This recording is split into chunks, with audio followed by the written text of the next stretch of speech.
সফলতার কোনো শর্টকাট হয় না, হয় অনেক কাঠখড় পুড়িয়ে জীবন যুদ্ধের প্রতিটি অধ্যায়ে নিজেকে প্রমাণ করে করে একটু একটু করে আপনি সফল হবেন, একটু একটু করে আগাবেন। ইটস এ জার্নি, এটা কোনো ডেস্টিনেশন নয়। এবং সফল হওয়ার পথ পরিক্রমায় কোনো লিফট নেই, সিঁড়ি বেয়ে উপরে উঠতে হয়। কি বেয়ে? কিন্তু আমরা সফল হতে চাই কিভাবে? ডাইরেক্ট 100 তলায় তো আমি সফল, উপরে সবার উপরে আমি, এইভাবে চাই সফলতাটা। সবার উপরে উঠে যাব, গোল্ড মেডেল গলায় পরাই দিবে, আমরা সাকসেসফুল না। সফলতার রাস্তায় কোনো লিফট থাকে না, কি দিয়ে উঠতে হয়? সিঁড়ি বেয়ে ঘাম জড়িয়ে উঠতে হয়। দেখেন, শুধু আলোর মুখ দেখার জন্য মায়ের পেটে আমাদের কত সময় লাগছে বলেন তো?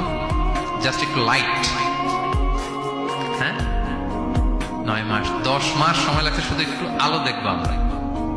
একটু আলোর মুখ দেখার জন্য আমার লাগছে 9 মাস।